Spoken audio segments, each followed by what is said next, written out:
Have you seen the brand new Waffle Flower grip mats?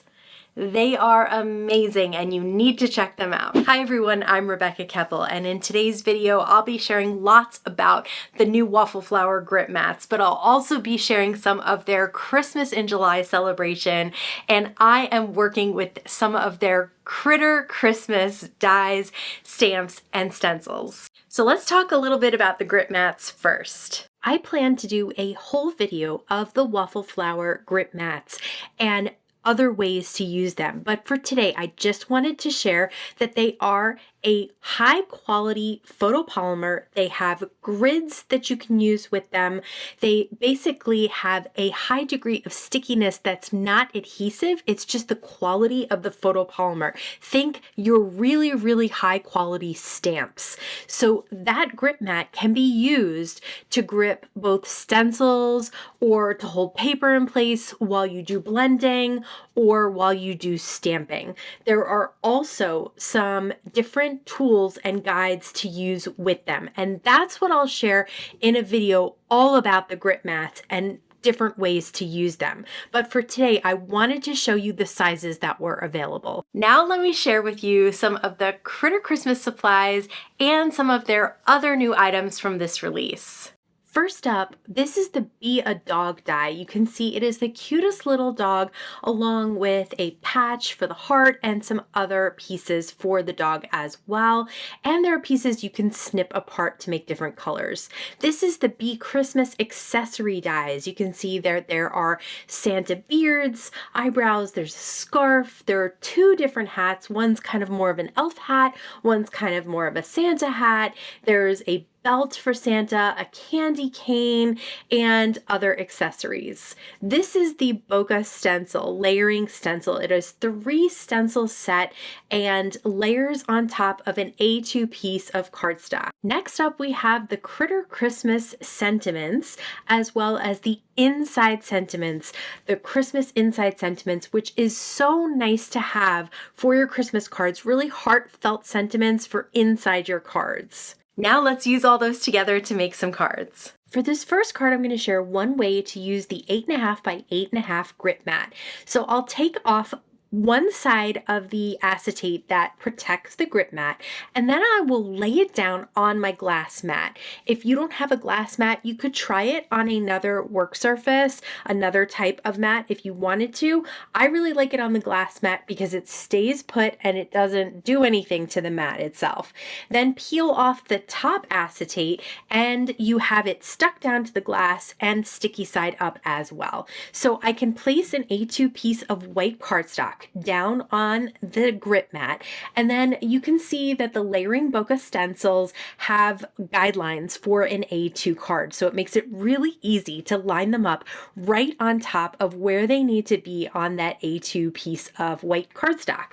Then you can just kind of press it down all over, and it's going to stick, the stencil is going to stick to the grip mat on the border where it's not touching the cardstock.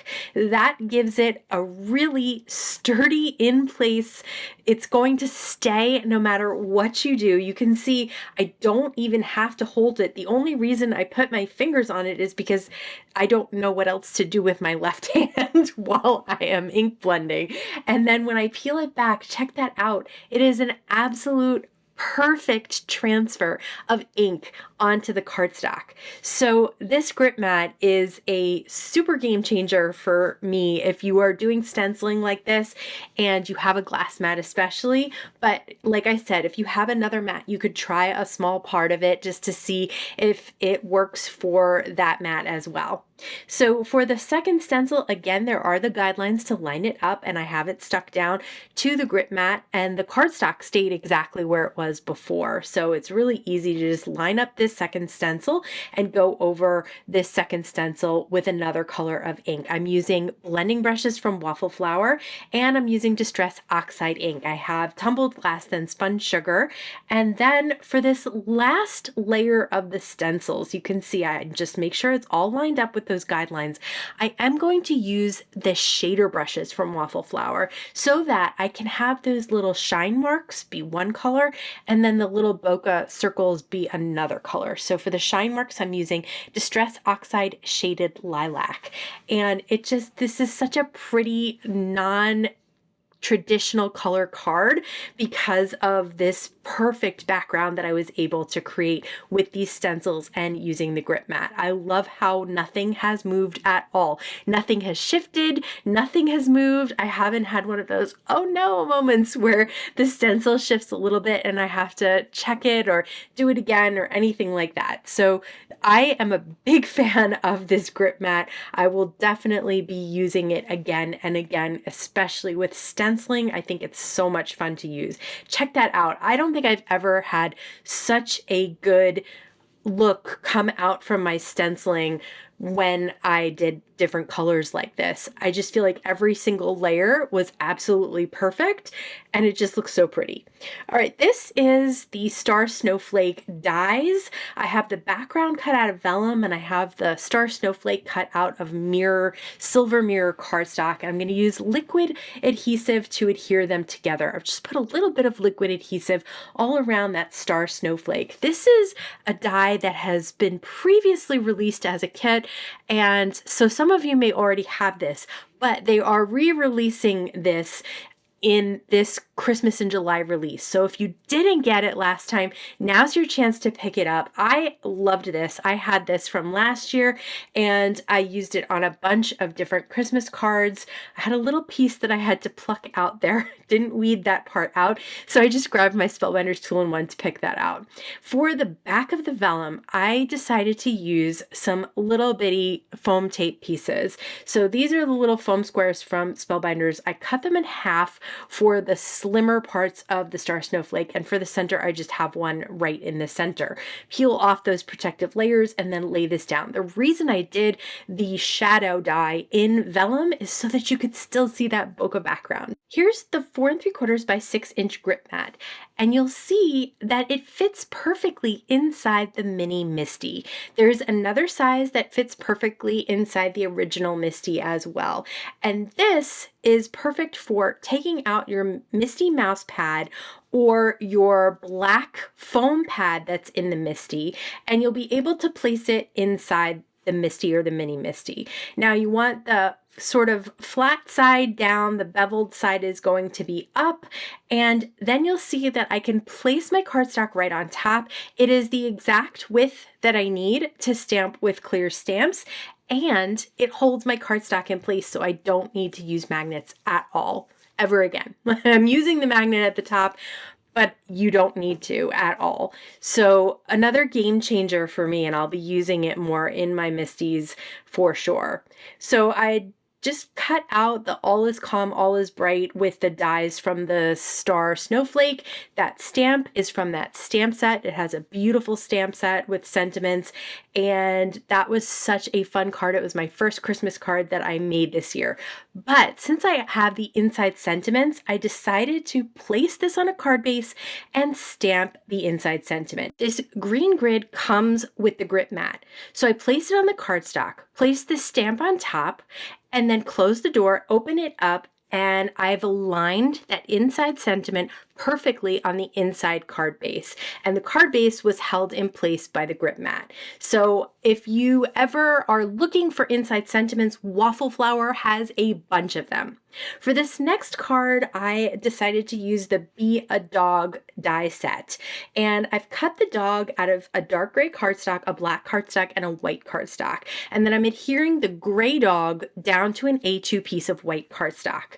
So next, I'll just take a little bit of liquid adhesive and place it inside the eyes. This way I can pick up the black cardstock eyes with an embellishment tool and pop them right into place because there's already liquid adhesive in there. I'm doing the same exact thing for the little nose. So you could have different color nose, different color eyes, whatever you want. This is the sort of chest patch of hair. I decided to do that white because one of my dogs has a white chest patch that looks like a heart. Then these are some of the die cuts from the Be Christmas accessories dies. So you can see the Santa hat has a brim that you can cut out in white, as well as a pom-pom that you can cut out in white.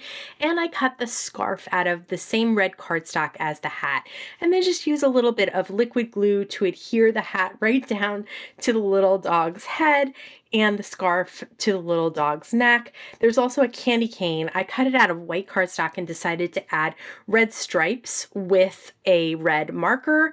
It was very easy to do, and I think it looks really cute. And the thing about these critters is that they have hands that are die cut, so you can lift up the hand so that they can be holding something. So I decided to put a little liquid adhesive behind the candy cane, lift up that left hand, and then glue the candy cane in place. Now I'm using my mini MISTI with the grip mat inside of it, and I'll use the placement guide to place my stamp in the center but at the top of this A2 white cardstock. And you can see I just keep using the magnet because I don't know what else to do with it, honestly. I just need to kind of put it to the side. But you really don't need the magnet at all with the grip mat. So the cute little sentiment comes from the Critter Christmas sentiment set. Here Comes Santa Paws. Just a fun, cute card to put together. And for the inside of that card, I decided to use another one of the inside sentiments. So again, place the card base on that grip mat, then place the guide on top of that, place the stamp on top of that, pick the stamp up with the door, and then ink it up and close it on the white cardstock. And then just need to add some adhesive. I love tape runner, so I'm using a Spellbinders tape runner today, and adhere that card panel to the card base, and then it has the inside sentiment as well, which I really love. It's a nice finishing touch for your cards.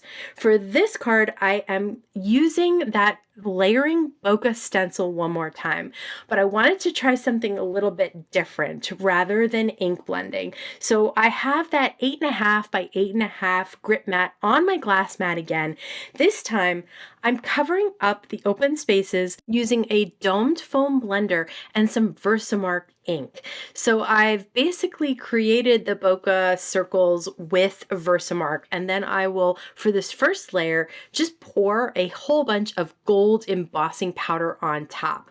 Once the excess is sort of taken off, I will heat set that to melt that gold embossing powder, and then I'm going to let this panel cool before we move on to the next step. Once it's cool, I'll lay the second panel down on top, and then I'll do the same exact thing. The same Versamark with the same domed foam blender, but this time I'll use Silver Sparkle embossing powder on top. Now I missed one circle, but we can go back and redo that at the end. And look at how cool the circles are coming together. One is plain gold, one is a silver sparkle, and then for this third one, I will do the same exact thing, lay the stencil down, the grip mat is holding it in place, and then I'm using Versamark ink on the domed foam blender. And once I peel that off, I'm using gold glitter embossing powder this time. These are 3 different Hero Arts embossing powders, and I love the ones that have embossing powder and glitter in them because they have that metallic look of the embossing powder, but also the shine of glitter. So I'm going to fix up the 2 circles that I kind of missed before with the silver sparkle, and that's really easy to do. So if you ever miss anything, just go back in and do it once it's all dry and cool, and you can fix whatever you missed. I'm cutting this panel down to 4 by 5.25 because I have this mirror cardstock that I already die cut some things out of. So I'm just going to place some tape runner all around it and then use it as a mat for this Bokeh panel. And I love how you can see all of the layers on top of each other and how they're a little bit dimensional as well. The die I'm going to use for this card is the Be a Reindeer die. This also came out last year, so some of you may have this one as well. If you missed it and you want to grab it now, it is being restocked. So the cute thing about the Be a Reindeer die, just like the other animals, is that there are parts you can snip apart to make different colors on that reindeer. So you can see I snipped apart a white piece of cardstock for the face, and I just ink blended it lightly with some tea dye ink, and then I'll place it on top of the craft cardstock Be a Reindeer die that I cut out. I also have black for the eyes, and I cut out red for the nose, so this can be our little Rudolph reindeer. So, and then for the antlers, I used that dark brown. So you can see that it really comes together as kind of paper pieced. So you can do this very easily because all the little pieces have lines, die cut lines, where you can snip them apart very easily. I also did this for the inside of the little ears. I cut them out of white and then I added just a touch of spun sugar. I didn't want it to look super, super pink, but I didn't want it to be stark white either. So a little bit of a shader brush with some spun sugar on top of those insides of the ears. Then I stamped the Warm Christmas Wishes from the Critter Christmas Sentiment set, and I put some foam tape behind it, but I will place it in the left hand of the little reindeer. So cute. I just love this little guy so much, and I love how much fun it was to create that bokeh background. But of course, we definitely want an inside sentiment, so I'm going to do the same thing.